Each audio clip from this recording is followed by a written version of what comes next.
नमस्कार, स्वागत है आपका। आप देख रहे हैं स्वदेश खबर। मैं हूं आपके साथ प्रशांत पांडे। आतंकवाद किसी की भी धरती पर हो, ये पूरी दुनिया के लिए खतरनाक है, फिर चाहे वो किसी दूसरे देश की धरती से संचालित क्यों न हो। लेकिन कनाडा इस बात को समझ नहीं पाया है। जस्टिन ट्रूडो भी अपने पिता की राह पर चल रहे हैं, लेकिन भारत अब बदल चुका है। वो जैसे को तैसा वाले अंदाज में जवाब देना जानता है, और यही वजह है कि उसने भारत में मौजूद कनाडाई डिप्लोमेट्स को निष्कासित कर साफ साफ मैसेज दे दिया है।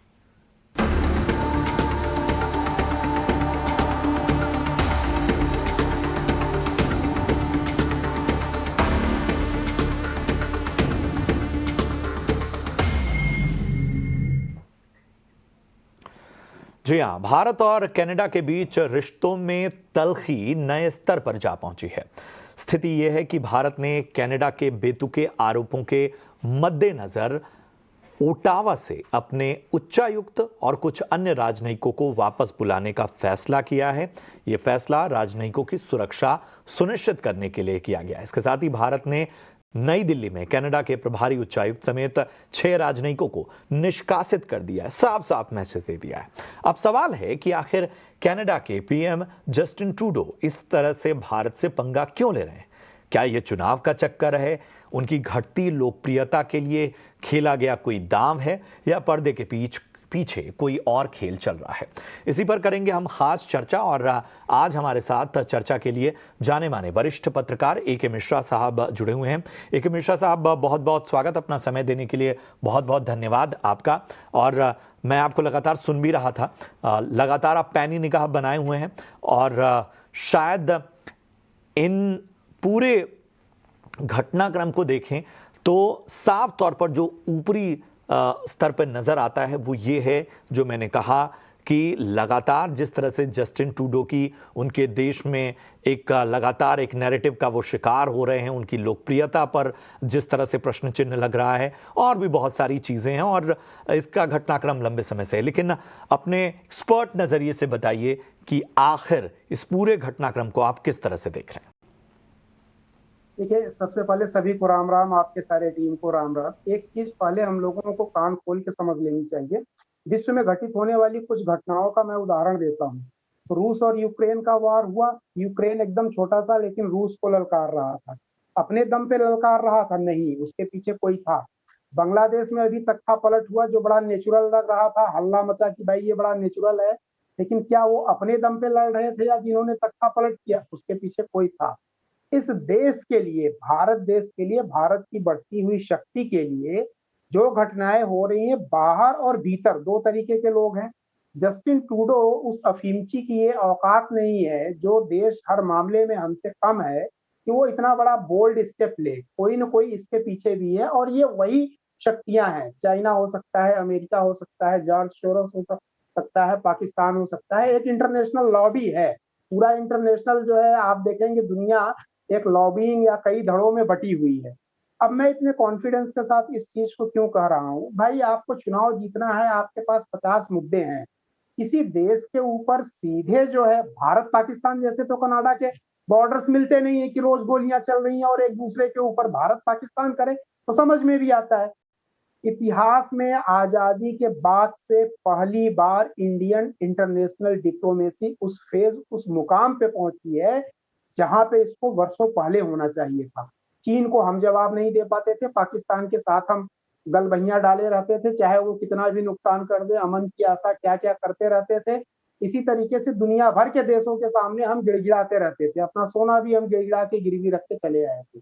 भारत सरकार को मेरी तरफ से बधाई। 150 करोड़ भारतीयों की एक ताकत है जो आज दुनिया देख रही है। इसको केवल वहां का ट्रूडो की मानसिकता या वहां के चुनाव से जोड़ करके इस मैटर को डाइल्यूट मत करिए। इंटरनेशनल स्तर पे छुपी हुई वैश्विक ताकतों की जो साजिश है भारत के खिलाफ, उसको समझने की कोशिश करिए। और भारत के अंदर क्या है, कौन कौन दुश्मन है? राहुल गांधी एक तरफ पूरी यात्रा किए पड़े हैं पूरे देश भर में, उनके वक्तव्य को दुनिया सुन रही है। और उसके साथ साथ कम से कम 500-600 द डेली दलाल टाइम्स, एक नया अखबार निकला है, द डेली दलाल टाइम्स, उनके एनालिस्ट और उनके पैनलिस्ट बैठ के देश के चुनी हुई सरकार को गिराने की कोशिश करते हैं, उसकी नीतियों की भर्त्सना करते हैं। अब इनके लॉजिक क्या आएंगे, जो द डेली दलाल टाइम्स के पत्रकार हैं, जी बाइलेटरल ट्रेड का बड़ा नुकसान होगा, भारत को ऐसा नहीं करना चाहिए। तो इकोनॉमी समझ लीजिए, हमारी जीडीपी 3 ट्रिलियन को क्रॉस कर गई है, उनकी जीडीपी अभी 2.3 या 2.4 ट्रिलियन है। इंडो कैनेडियन बाइलेटरल ट्रेड मुश्किल से 10 बिलियन है मैक्सिमम 2023 में, आप मान के चलिए। और यहाँ टाटा और अंबानी वगैरह 100 बिलियन के क्रॉस की अकेली टर्नओवर है इन कंपनियों का, मैं आपको बता दूं। अडानी का तो मैं नाम ही नहीं ले रहा हूं, उसको जाने दीजिए। तो ट्रेड अगर ये रुक भी जाएगी ना, तो हमको कुछ होने वाला नहीं है। इतना तो राशन पानी हम साल भर में फ्री में विदेशों में बांट देते हैं, उपकार और परोपकार में इतना तो हम डोनेट कर देते हैं जितना कनाडा का ट्रेड है। नुकसान कनाडा को ही होगा। जैसे और सारे लोग, पाकिस्तान एकदम अलग थलग पड़ गया, बर्बाद हो गया, श्रीलंका बर्बाद हो गया, ये सारे बर्बाद हो गए। अब ये बारी कनाडा की है। मैं तो बोलता हूं और स्ट्रिक्ट होना चाहिए। भारत सरकार को, मोदी जी को बधाई, स्ट्रिक्ट ऐसे हो कि सारे बाइलेटरल रिलेशंस हैं, डिप्लोमेटिक रिलेशंस खत्म कर दीजिए, चाहे ट्रेड हो। और उसके पीछे कारण है। कारण यह है कि जब बाइलेटरल रिलेशंस खत्म होंगे तो भारत एकदम फ्री हो जाएगा, उन्मुक्त हो जाएगा। कोई बंधन नहीं रहेगा किसी भी वैश्विक संधि या समझौता की। हम कोवर्ट ऑपरेशन कर सकते हैं, इंट्रोवर्ट, आउटवर्ट, एक्सट्रावर्ट, जितने तरीके के ऑपरेशंस होते हैं हम सारे कर सकते हैं। जितने खालिस्तानी आतंकवादी हैं, मैं सिख भाइयों को नहीं बोल रहा हूँ, वो बहुत पवित्र रिलीजन है, उसको अलग करके रखिएगा। मैं खालिस्तानी शब्द यूज कर रहा हूँ। जो पाकिस्तान में बैठे हैं वो डर के मारे छुपे पड़े हैं, पता नहीं टॉयलेट बाथरूम वगैरह जाते हैं कि नहीं जाते हैं, खिड़की दरवाजे सब बंद। पन्नू जो इनका लीडर है, अमेरिका में है, कहाँ है आज तक पता ही नहीं। एक चेहरा ट्रूडो को आगे किया गया है। जब ये बांग्लादेश से फेल हो गए, पाकिस्तान से फेल हो गए, चाइना घुटनों में आ गया, गिड़गिड़ाने लगा, तो अब किसको लाए, नया मोहरा कौन लाए? तो नया मोहरा इन्होंने कनाडा को पकड़ा है, एक बहाना जोड़ करके। और ये भी बहुत दिन तक चलने वाला नहीं है, मैं आपको बता रहा हूं। आप 4-6 महीने वेट करिए, थोड़ा सा भारतीयों को वहां से निकलने दीजिए, जरा ट्रेड रुकने दीजिए। हमें पता है 6 महीने उनके यहाँ बर्फ पड़ती है और क्या होता है, और अमेरिका वगैरह कोई साथ नहीं देगा। अमेरिका ने जैसे यूक्रेन को साथ नहीं दिया, अमेरिका बिजनेस करेगा, कनाडा पैसा देगा तो उसको सामान देगा, हथियार देगा, फ्री में अमेरिका नहीं देगा कि हम तुम्हारे मित्र हैं तो तुम लड़ो भारत से या किसी और देश से। तो जरा चार छह एक अहम महीने बात आपने इंतजार कही, कीजिए। ए के मिश्रा साहब, एक अहम बात आपने कही और ये शायद ताज़ा उदाहरण के जरिए भी समझा जा सकता है किस तरह से मालदीव जो है वो एक नैरेटिव के साथ लगातार भारत पर प्रहार कर रहा था। और हाल फिलहाल की जो हमने तस्वीरें देखी और जिस तरह से लगातार, मतलब इसको सीधा कहा जाएगा कि अब आया ऊंट पहाड़ के नीचे। एक तो जो आप बात कह रहे हैं कि एक बात बार बार ऐसा हो रहा है कि चलो एक डेंट लगाया जाए, एक प्रेशर बनाया जाए। अब भारत उस प्रेशर में आ नहीं रहा है। क्या जस्टिन ट्रूडो के लिए अब किसी तरह का, अगर देखिए आमतौर पे क्या है कि बायलैटरल टॉक्स या ट्रेड या बाकी सभी चीजें ये एक लंबे समय से इनका डेवलपमेंट होता है। क्या जस्टिन ट्रूडो भी ये समझ रहे हैं और उनको लग रहा है कि अब जो है वो भारत के लिए उन्होंने जो जिस तरह से बयान दिए हैं, जिस तरह के शब्दों का इस्तेमाल किया है, जिस तरह के नैरेटिव वो गढ़ रहे हैं, वो अब उनके लिए मुश्किल होने वाला है? बिल्कुल, देखिए ये एकदम जस्टिन ट्रूडो अपने अंतिम मुकाम पे है, मैं आपको मान के चलता हूँ इनका राजनीतिक करियर। और जब ये डूबेंगे तो कनाडा भी डूबेगा, उसके पीछे कारण है। आपने बड़ा बढ़िया उदाहरण दिया मोइजू का, इसी तरीके से मोइजू भी उछला था ना। हमारे प्रधानमंत्री केवल एक डाइव उन्होंने लगाया और पूरा मोइजू और उसका देश डूब गया, और आके बेचारा नाक रगड़ रहा है घुटनों के बल। अरे यही श्रीलंका वगैरह की इकोनॉमी की ये लोग तारीफ करते थे ना, द डेली दलाल टाइम्स के, जी ऐसे है, भारत की जीडीपी से ज्यादा है, क्या हुआ? ये ठीक ये चीज अब कनाडा कनाडा के साथ होने वाली है। 4-6 महीने, साल भर आप इंतजार कर लीजिए। जो मोइजू के साथ हुआ, जो चीन चीन की इकोनॉमी एकदम खत्म हो गई है, अंदर की कंडीशन बड़ी खोखली है। तो जो मोइजू के साथ हुआ, जो चीन के साथ हुआ, जो नेपाल के केपी शर्मा ओली भी बहुत उछला था और नक्शे में कुछ वो छेड़खानी कर रहा था भारत के साथ, कई तरीके के क्लेम कर रहा था। इसके साथ साथ पाकिस्तान ने किया। अब अगला नंबर आप देखेंगे तो आप ये ट्रूडो का नहीं बल्कि कनाडा का आने वाला है। ट्रूडो तो अपना निकल जाएगा, नेता लोग तो निकल जाते हैं, माफी मांग लेते हैं, सफर वहां की जनता करती है। तो ये एकदम सही आपकी एनालिसिस है, आपका स्टेटमेंट सही है। ठीक उसी तरीके से अब ट्रूडो जो है घुटनों पे आकर के नाक रगड़ने वाला है। थोड़ा सा समय का इंतजार करिए और भारत सरकार और स्ट्रिक्ट हो जाइए, फिर तमाशा देखिए आगे आगे होता क्या है। अब एक चीज़ और भारत के लिहाज से थोड़ा जब जाहिर सी बात है कि जब इस तरह की स्थितियां होती हैं तो थोड़ी चिंताएं जो हैं हमारे फ्रंट पे भी नज़र आती हैं, और एक जो चिंता जिसको मैं उठाना चाहता हूं वो छात्रों को लेकर ख़ास तौर पे है। बड़ी फेवरेट जगह रही है ख़ास तौर पे जो हमारे छात्र हैं उनके लिए। कनाडा क्या आपको लगता है कि इस दिशा में परेशानी पैदा कर सकता है? हमने पहले भी देखा है वीज़ा को लेकर बहुत सारे चैलेंजेस फेस किए हैं छात्रों ने। आपको लगता है कि ये एक ऐसी चीज़ है जहां पर डेंट करने की कोशिश करेगा कनाडा?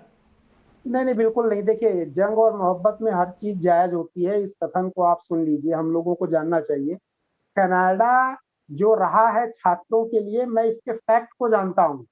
कनाडा रियल वे में स्टूडेंट्स के लिए कभी अट्रैक्शन का सेंटर नहीं रहा है। स्टूडेंट क्यों जाते थे? दो ही रीजन थे, जिनके पास पैसा है, जिनका ऑलरेडी कोई लिंक है, या जो बाहर बसना चाहते हैं। तो वहां की कनेडियन, कौन सी कनेडियन यूनिवर्सिटी है जो कि ग्लोबल रैंकिंग में आती है? वहां की डिग्री की कोई वैल्यू नहीं है। वहां एक तो जाते थे, चलो जी यहाँ नहीं हुआ, कनाडा से डिग्री ले ले कैसे भी। दूसरा चीज, वहां जा करके वहीं की सिटीजनशिप कैसे भी ले लो, वहां की लड़की से शादी कर लो, 5 साल रुक जाओ। वो जितने हथकंडे होते थे वो अपनाने के लिए ये प्लान करके जाते थे, क्योंकि पंजाब से सबसे ज्यादा जाते हैं, मैं रहा हूं, मैं जानता हूं जी। अभी चलेंगे 3 साल डिग्री लेंगे, फिर 3 साल के बाद तो ग्रीन कार्ड मिल जाएगा, ऐसे मिल जाएगा, फिर वहीं बस जाएंगे। ये एक साजिश के तहत, मेल मतलब इंटेंशन के तहत ये लोग जाते थे, पढ़ाई लिखाई के लिए नहीं। पढ़ाई लिखाई के लिए जो टैलेंटेड होते हैं, जो सीरियस होते हैं, उनके लिए अलग से दूसरे देश है, दूसरी यूनिवर्सिटीज है, वो वहां जाते हैं। दूसरी इंपॉर्टेंट चीज, बात जहां राष्ट्र के नाक, इज्जत और सम्मान की आती है, आप एक उदाहरण लीजिए। आजादी के समय में कितने लोगों ने अपनी पढ़ाई छोड़ दी, कितने लोगों ने स्कूल कॉलेज छोड़ दिया, नौकरियां छोड़ दी। तो वहां के छात्रों को भी मैं ये बोलूंगा, ऐसी कोई बहुत चिंता करने की बात नहीं है। और वो खुद भी सक्षम है, जो वहां गए हैं, रुपए पैसे से सक्षम है। पूरी दुनिया में भारत की धाक है, मैं आपको बता दूं। कहीं पे भी वो अपना पासपोर्ट लेके जाएंगे, उनको पैरेलल एडमिशन मिल जाएगा, काम मिल जाएगा। और भारत के दरवाजे, हमारे हृदय तो खुले हैं ऐसे प्रवासी भारतीयों के लिए जो किसी मुसीबत में हो। और केवल इतना ही नहीं, हम मंगल पे भी भेजेंगे पढ़ने के लिए छात्रों को, आप चिंता मत करिए। वो कोई बहुत बड़ा इशू बहुत नहीं है बेहतर। और इस शायद ये बातें जो हैं वो इस टेंशन भरे सिचुएशन में एक जो बात स्पष्ट तौर पर निकल कर आती है कि भारत को एक जो समझ लिया गया था कि किसी भी तरह से प्रेशर बना दिया जाना, वो अब दूर की बात हो गई है। और हाल फिलहाल कई ऐसी घटनाएं हुई हैं, और ताज़ा एग्जाम्पल जैसे हमने मालदीव्स का दिया, और अब ट्रूडो का भी एग्जाम्पल आने वाले वक्त में आपको नजर आएगा।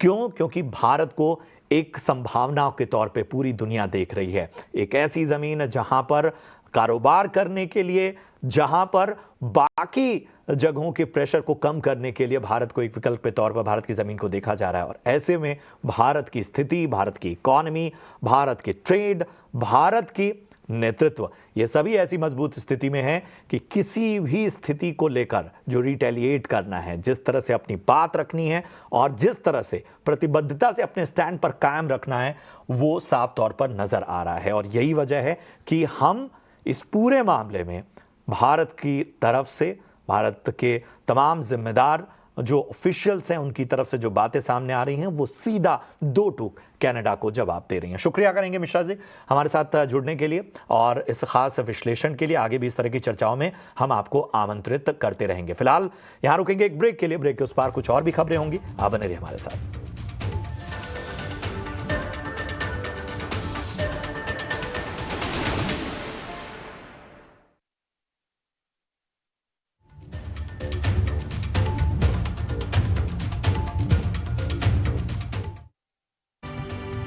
स्वागत है आपका। ब्रेक के बाद बढ़ते हैं आगे और कुछ और अहम खबरों की ओर लिए चलते हैं। आज सीमित दायरे में कारोबार के बाद निफ्टी 70 अंक गिरकर 25,100 के नीचे बंद हुआ, लेकिन बैंक निफ्टी में 90 अंकों की तेजी नजर आई। कैसा रहा आज दिन भर बाजार का एक्शन, बता रहे हैं अंश भीलवाड़। हल्की गिरावट के साथ बंद होता हुआ नजर आया, लेकिन अगर चार्ट पे देखा जाए तो निफ्टी अपने 50 डीएमए के आसपास ही घूमते आ रहा है पिछले कुछ 7-8 सेशन से। तो यहाँ पर एक साइडवेज ट्रेंड बनता हुआ नजर आता है। अब अगर दूसरे ब्रॉड इंडिसेस की बात करें तो दोनों ही मिड कैप और स्मॉल कैप हमें हरे निशान में बंद होते हुए नजर आए। स्मॉल कैप की बात की जाए तो ये कुछ 6वां सेशन था लगातार खरीदारी का, तो यहाँ पे एक बहुत ही पॉजिटिव स्ट्रॉन्ग मोमेंटम बनता हुआ नजर आता है। अब अगर सेक्टोरल इंडिसेस की बात की जाए तो निफ्टी रियल्टी आज का टॉप सेक्टोरल गेनर के तौर पे नजर आता है, जिसका दूसरा सेशन था लगातार खरीदारी का। इसके टॉप गेनर्स में हमें शोभा और रेमंड नजर आते हैं। अब अगर निफ्टी बैंक की बात की जाए तो निफ्टी बैंक में हरे निशान में क्लोज हुआ। साथ ही साथ अगर पिछला सेशन देखें तो पिछले सेशन में निफ्टी बैंक ने 50 डीएमए के ऊपर क्लोज दिया था, अच्छे से उसे ब्रेक करके आज भी उसके ऊपर ही होल्ड कर पाया। तो ये काफ़ी पॉजिटिव सिग्नल दिखाता है बैंकिंग स्टॉक्स के लिए। अब अगर सेक्टर लूजर्स की बात की जाए तो निफ्टी मेटल नजर आता है as a top sector loser, और ये दूसरा सेशन है जब इसमें लगातार बिकवाली नजर आ रही है। तो कहीं ना कहीं मेटल स्टॉक्स में थोड़ी सी नरमी, थोड़ी सी नेगेटिविटी बनती हुई नजर आती है। तो आने वाले सेशंस में भी यहाँ पे थोड़ा सा प्रेशर आता हुआ नजर आ सकता है। इसके अलावा हम देख रहे हैं कि निफ्टी फार्मा और निफ्टी आईटी दो सेशन से लगातार खरीदारी कर रहे थे, वो भी लाल निशान में बंद होते हुए नजर आए। तो ओवरऑल देखा जाए तो काफ़ी मिक्स सेशन रहा है। निफ्टी एक साइडवेज ट्रेंड इंडिकेट कर रहा है, तो निफ्टी बैंक में पॉजिटिविटी नजर आती है, तो बैंकिंग स्टॉक्स पॉजिटिव फ्रंट पे दिख रहे हैं। ठीक है, तो ये है बाजार का हाल। शुक्रिया करेंगे आपका अंश इस अहम जानकारी के लिए। और अब बढ़ते हैं अपने खास सेगमेंट 5 का पंच की तरफ, जहां मेरे सहयोगी जिनय नागर आपको बताएंगे कि आखिर किन शेयरों और सेक्टर्स ने लगाया मार्केट में एक्शन भरा पंच। जिनय बताएं, आखिर कहां रहा एक्शन? जी, तो बात करते हैं आज के 5 के पंच की। पहला स्टॉक जो आज हमें फोकस में दिखा वो था एंजल वन। कंपनी का काफ़ी दमदार रिजल्ट हमें नज़र आया। अगर हम ओवरऑल रेवेन्यूज़ की बात करें तो 45% का जंप देखने मिला, वहीं नेट प्रॉफिट में भी 40% का बढ़ोतरी देखने मिली है। कंपनी का कॉन कॉल हुआ था, और अगर हम एक दो की टेक अवेज पे नज़र डालें तो कंपनी ने कहा है जो भी स्ट्रिक्टर एफएनओ नॉर्म्स देखे गए हैं गवर्नमेंट के द्वारा, उससे कंपनी को करीब करीब 13 से 14% का टोटल इम्पैक्ट देखने मिलेगा। बट उसके बावजूद कंपनी ने जो अपना एबिटा गाइडेंस है वो 40 to 45% तक मेंटेन रखा है। इसी के साथ दूसरे स्टॉक्स जो आज हमें नज़र आए थे फोकस में, वो था ऑयल रिफाइनरीज और मार्केटिंग कंपनीज जैसे कि HPCL, BPCL, ऑयल इंडिया जैसे कंपनीज। और इसके पीछे मेन कारण था ब्रेंट क्रूड में जो हमें फॉल देखने मिला। ब्रेंट क्रूड का अगर हम देखेंगे तो करीब करीब 4% से इसमें कटौती हुई थी, और वो उसके कारण हमें इन स्टॉक्स में इम्पैक्ट नज़र आया। तीसरे स्टॉक की तरफ बढ़ेंगे, ओला इलेक्ट्रिक पे आज हमें मूव देखने मिला। कंपनी ने बोला है कि जो इनका फेस्टिव सीज़न अभी शुरू है काफ़ी दमदार तरीके से शुरू हुआ है। इनका जो कंसोलिडेटेड मार्केट शेयर रहा अक्टूबर 2024 अब तक का, इन्होंने रिपोर्ट किया है वो था 34% का। चौथे स्टॉक की बात करेंगे तो वो था JSW इंफ्रा।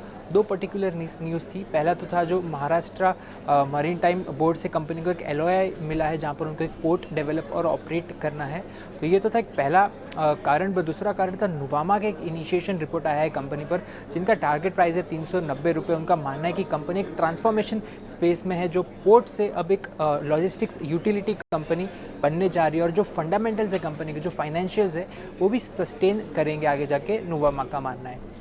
पांचवें स्टॉक की बात करेंगे तो वो था वोडाफोन आइडिया। कुमार मंगलम बिरला जी का उन्होंने कहा है कि जो वोडाफोन आइडिया का रिवाइवल फेज़ है वो शुरू होने जा रहा है। कंपनी ने रिसेंटली जो फंड रेजिंग प्लान्स किए थे वो कंपनी की केपेक्स साइकिल को किक करेगा, जहां से हमें कंपनी का रिवाइवल देखने मिलेगा। शुक्रिया करेंगे जिन्हें आपका 5 के पंच में तमाम जो स्टॉक्स थे, जो थीम थी फोकस में, वो आपने हमारे सामने रखी। बढ़ते हैं आगे। मार्जिन्स पर नए सरेंडर वैल्यू नियमों के असर को कम करने के लिए कई प्राइवेट लाइफ इंश्योरेंस कंपनियों ने कमीशन स्ट्रक्चर पर नई रणनीति बनाई है। ईटी नाउ स्वदेश की जानकारी के मुताबिक इंश्योरेंस कंपनियां पॉलिसी के दूसरे साल तक लैप्स होने पर ब्रोकर या एजेंट से कमीशन की वसूली करेंगी। इस पर ज्यादा जानकारी दे रहे हैं मेरे सहयोगी अनुराग शाह। जी अनुराग, बताएं। 1 अक्टूबर से लाइफ इंश्योरेंस सेक्टर के अंदर जो बड़े बदलाव हुए हैं, जिसमें सरेंडर वैल्यू के नियम लागू किए गए हैं, और सरेंडर वैल्यू के नए नियम लागू होने के बाद इंश्योरेंस कंपनियों ने, लाइफ इंश्योरेंस कंपनियों ने जो पहले साल का कमीशन है उसे घटा दिया है। 3 से 7% तक जो एजेंट को कमीशन दिया जाता है उसमें कटौती की है। लेकिन एक और जो बदलाव इंश्योरेंस कंपनियों के द्वारा किया गया है, जो सूत्रों से हमें जानकारी मिल रही है, और कुछ चुनिंदा प्राइवेट कंपनियों ने उसे लागू भी कर दिया है कि जो एजेंट को कमीशन दिया जाता है, अगर दूसरे साल तक पॉलिसी सरेंडर हो जाती है तो एजेंट को चुकाया गया कमीशन को वापस लिया जाएगा। इंश्योरेंस कंपनियों का इस पर यह कहना है कि नए नियमों में उन्हें पहले साल के बाद सरेंडर वैल्यू देना जरूरी है।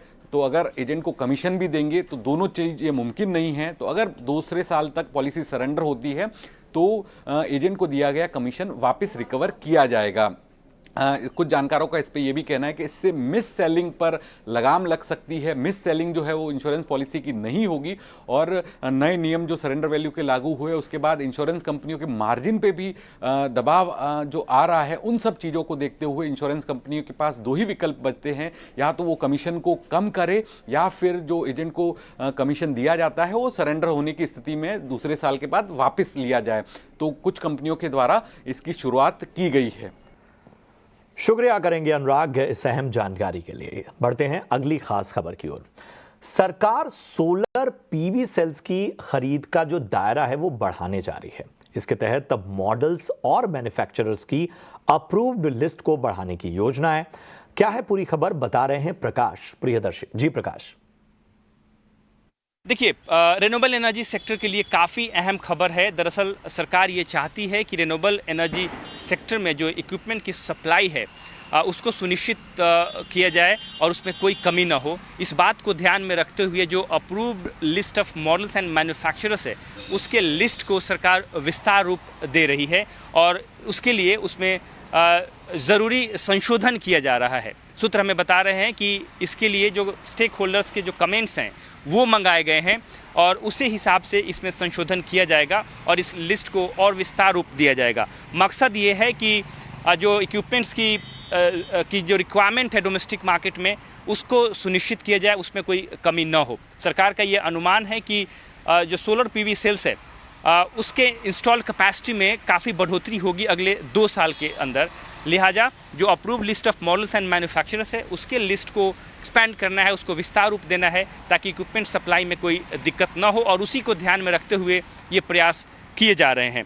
इसके अलावा जो नई लिस्ट है, एक दूसरी लिस्ट जारी की जाएगी खासकर सोलर पीवी सेल्स के लिए, और ये जो लिस्ट है वो 1 अप्रैल 2026 से प्रभाव में आएगी। तो उसकी पूरी तैयारियां की जा रही हैं। इसके अलावा वो तमाम ऐसे प्रोजेक्ट्स जो कि approve list of models and manufacturers के परव्यू के तहत आते हैं, उन्हें इन्हीं मैन्युफैक्चरर्स से इक्विपमेंट्स की प्रोक्योरमेंट करनी होगी। ये उनके लिए आवश्यक होगा। हालांकि वैसे तमाम प्रोजेक्ट्स जो कि इस ऑर्डर के जारी होने से पहले जिन्होंने अपना बिड सबमिट कर दिया है उन्हें एग्जेम्पशन मिलेगा, जैसा कि ड्राफ्ट जो प्रपोजल है उसमें मेंशन किया गया है। स्टेक होल्डर से कमेंट्स मंगाए गए हैं, उस कमेंट्स के आधार पर इसमें संशोधन किए जाएंगे और उसके बाद फाइनल लिस्ट जो है वो जारी किया जाएगा।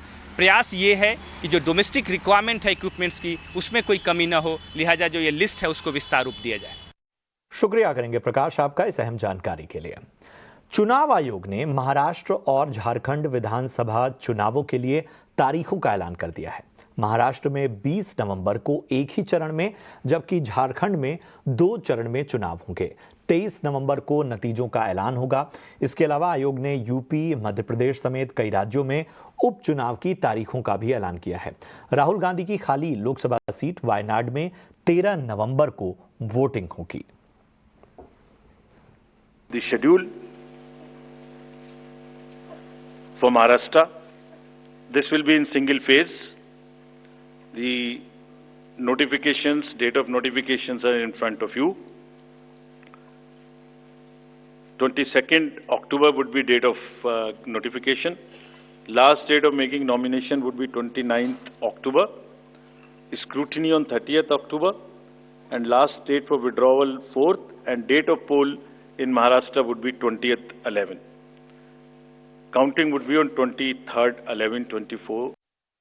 Schedule would be like this. Jharkhand would be in 2 phases. The date of poll, first phase would be on, date of poll would be on 13th November, and the second phase would be along with Maharashtra on 20th November. So the date of issue of notification for Jharkhand phase 1 would be 18th and for phase 2 would be 22nd along with Maharashtra. Nominations for phase 1 would be till 25th of October and for phase 2 29th. This slide we will share with everyone. And date of poll would be 13th November and 20th November, both Wednesdays. And date of counting would be 23rd 11, that is Saturday. चलिए इसी के साथ इस bulletin में इतना ही। दीजिए इजाजत, लेकिन आप देखते रहिए ET Now स्वदेश। नमस्कार।